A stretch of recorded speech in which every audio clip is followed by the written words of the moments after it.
I didn't expect it to become that much of a firefight that soon.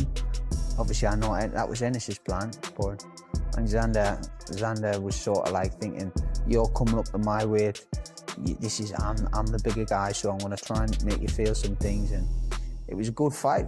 It was a very good fight. There was things you could take from both fighters, goods and bads, and pros and cons. I love watching it. Boots has openly talked about the dream of being undisputed at 154. Is that a fight all going well on Saturday that you want to turn your attention 100%. to? Saturday first though, go 100%. Virgil Ortiz. Yeah, we'll bring it, so yeah, bring that, sweet. Stadium I like it, sweet. Stadium I like, that the goal? Yes, sir. I'm not bothered about America. Come over in the cold northeast, see what you like on a cold northeast. Josh Kelly is making it clear that he is not avoiding dangerous opponents. The Sunderland fighter has now set his sights on one of the biggest names in the welterweight division, calling for a unification fight with Jaron "Boots" Ennis. His message was direct, and the boxing world has quickly started paying attention to the possibility of these two champions meeting in the ring. Who said it? So it's all smoke and mirrors, and then they put it out to the media. Listen, I'll take the Jaron Ennis fight 100%. Give me the right money and the right time, I'm there. I'll fight Jaron Ennis. These fights need to be prepared for. You can't be saying, right, 24 hours, you got this many weeks, you got to fly here, you got this much money. It doesn't work like that. You know what I mean? We're fighters as well, and I'm an established fighter. I'm not just a fighter who's like, oh, he's somewhere in the rankings, so you can just give him that I'm an established fighter and established. Looking closely at the possible matchup, the discussion showed why this would be a difficult fight to predict. Both fighters have unusual styles that can create problems for anyone they face. Because of that, the key may not simply be who punches harder.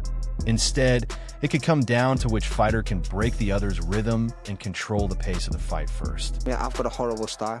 He's got a horrible style, but I don't think he's ever boxed anyone similar to himself. Do you know what I mean? So it'll be who breaks the rhythm first. So if you want to walk it down, play that game, and I can give him a boxing lesson. Yeah, I know you spoke about it with the Conor Ben fight. You spoke about like Eddie Hearn being a bit bitter towards you for leaving. Do you still feel that's the case, especially with this Boots Ennis fight? I mean, I don't know why he's not answered the phone, Adam. Like, ring Adam. No, don't go through lawyers and don't put it out there in the. Kelly also made one thing very clear about the negotiations, that he does not see himself as a young prospect who should simply accept every demand put in front of him. Because of his position in boxing, he expects the money and the schedule to make sense to him. At the same time, Kelly made it clear that he is willing to take the fight if the right terms can be agreed upon. Best at yourself, and you must feel like Jaron Ennis, who, arguably people talk about him being a pound-for-pound spar. You must feel like that's your statement almost to a world scene, being like, look, I'm here and I'm definitely in these conversations. For sure. I mean, my name's getting linked with them, so I must be someone who is there and thereabouts. Do you know what I mean? Well, I am someone who's there and thereabouts. In the rankings, there'll be updated rankings. There'll be Zayas, me, then Jaron Ennis. Yeah. So for me to go straight and fight for a world title, I'd rather that all day long. But I have to fight Jaron Ennis to get there. Adam Booth looked at the situation from a practical point of view, that he explained that the rankings make this matchup especially attractive. With both fighters placed high in the WBO rankings, a fight between Ennis and Kelly could potentially become a final eliminator for a world title opportunity. Booth stressed that his team is open to the challenge, but the business terms must be right for everyone involved. The Zayas. The #1 contender was Perez, who's just lost to Zayas, so he drops down. The next challenger is Josh Kelly, and the one after Josh is Jaron Ennis. So it makes absolute sense to try and make that fight, because it would look like a World Cup semi-final. It could be a final eliminator. So I get it, it makes sense. And if you want to make it, then make us the right offer. We want the fight, and we'll talk business. That's what I mean. When it comes to fighting someone like Boots as well, like he's obviously somewhat a name in America. He sells a lot of tickets in for. Booth also explained that Ennis was actually part of their long-term plans from the beginning. The agreement was discussed at a time when many people were questioning Kelly's future and the direction of his career. However, Kelly's recent performances have completely changed that perception. According to Booth, the situation now comes down to finding the right business opportunity at the right time.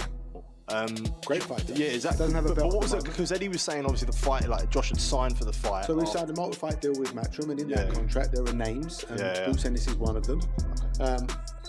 And we signed that contract at a time when, let's be honest, everybody hoped that Josh would win, but nobody truly believed he was going to win. Yeah. The 9 years he won with class. Yeah. He won with class in an amazing event, and the feedback and the backlash from Saturday night has been incredible, and it's probably been more than any of us.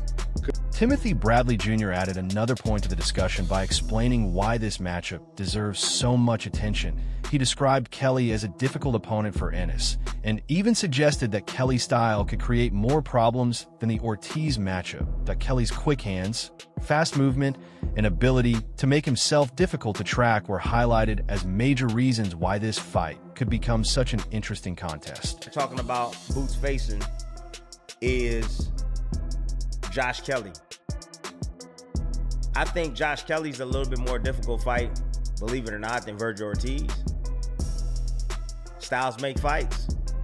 Josh Kelly don't look like much, but he's quick. He got good reflexes. He got some pop on his shots. He's very deceiving. And he got legs. And he gonna move around all night, and Boots gonna have to chase. He gonna have to chase. And he gonna have to chase. And you know, Bradley then explained why Kelly's style could force Ennis into a role he is not used to. Kelly's reflexes, movement, and ability to read situations inside the ring could make Ennis chase the action instead of controlling it. That would force Ennis to constantly close the distance, cut off Kelly's escape routes, and find a way to stop him from simply moving away from danger. There in front of me, it's gonna be night. You know, it's not gonna be a short night. They like guys that stand in front of them. Virgil Ortiz, yeah, they like guys that stand in front of them. That's what they like.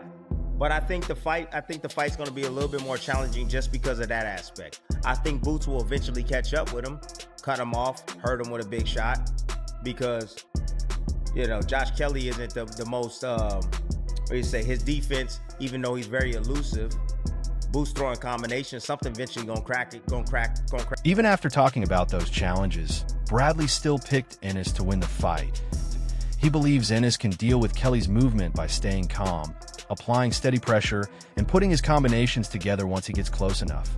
Bradley expects Ennis to eventually find openings and use Kelly's defensive movement against him. In his opinion, patience combined with constant pressure could ultimately decide the fight. And be, you know, elusive and agile. You can let those punches fly, man, and something eventually is gonna get in there. And as long as Boots is pressing forward, cutting off the ring, right, prepare himself for boxers, he should have no problem beating Josh Kelly.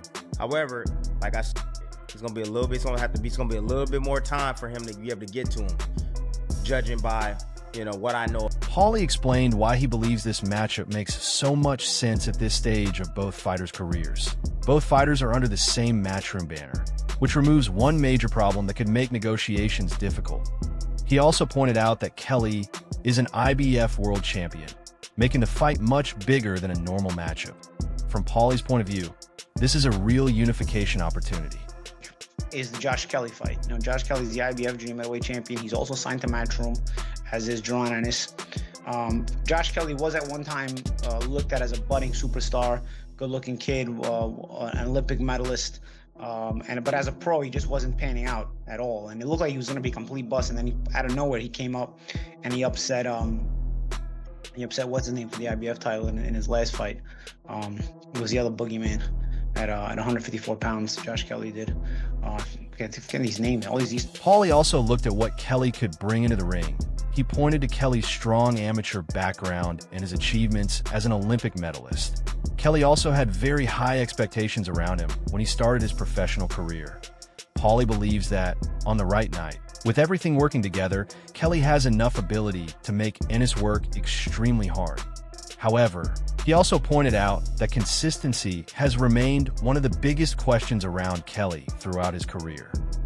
One in unification. And listen, Kelly, for all the not having lived up to the expectation that he's done, listen, if Kelly can be as special as he was predicted to be for one night, listen, you never know what happens in that fight. Obviously, Ennis has been special every single time he's out there and fights. There's no inconsistency to Ennis, unlike Kelly. But Kelly at his best, there was a reason why there was a lot of expectation heaped on Kelly that he never lived up to. So you always wonder if that's the easiest fight to make. There's not a lot of complications in making that fight. You make that fight, and then from there you go into the Fundora fight. Depending on how Ennis does and looks against Kelly, because again, Ennis looks terrific every time he's fought, and so that's why he is this budding star.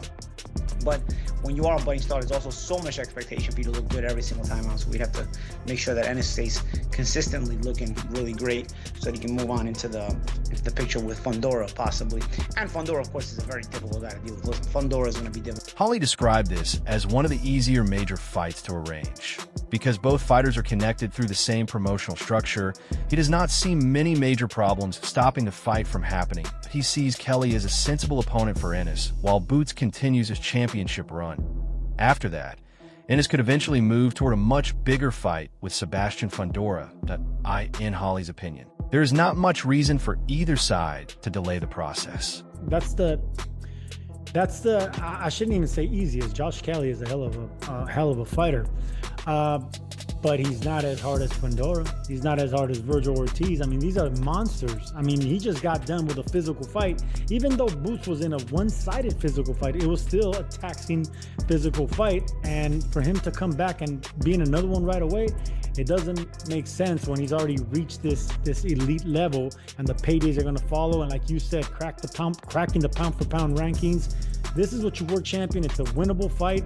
It's a fight that would probably sell really well, especially if it's in the UK. No, it does not. It doesn't sell anything in the UK. Josh Kelly's not a big star. Josh Kelly would do well? No, I don't. I don't think it does well over there. And I don't think Matchroom doesn't think it does well over there. Matchroom's not putting that fight in the UK. That's in Philadelphia. That's in Atlantic City. That's in New York City. Maybe that's in Vegas if you can get enough money. There's no way that Boots Ennis happens against Josh Kelly. I don't disagree. Look, it's always under my impression that when we're dealing with it. Virgil, I would want to do Virgil next if I'm a boxing fan. I'm Eddie Hearn, but my understanding is that Virgil is more likely to take another fight before going into a fight with Boots. He hasn't, I keep reading the stuff, people he's been off for a year. Oh, he has. He fought in November, right? It's now June. So he hasn't been off that long. But it is my understanding that as part of this resolution with Golden Boy, we are going to see Virgil face somebody else before he takes on Boots Ennis. So that fight is coming. That fight could happen very early in 2027, but I do not expect that fight to happen this year. I think Josh Kelly's a very makeable. Sergio Mora and Chris Mannix also explained why Kelly could be the right opponent for Ennis at this particular moment. Both believe the fight is realistic and could give Ennis a good chance to win another title that would also allow Boots to stay active and continue building momentum without immediately jumping into another extremely difficult fight, such as another meeting with Ortiz or a dangerous fight with Fundora.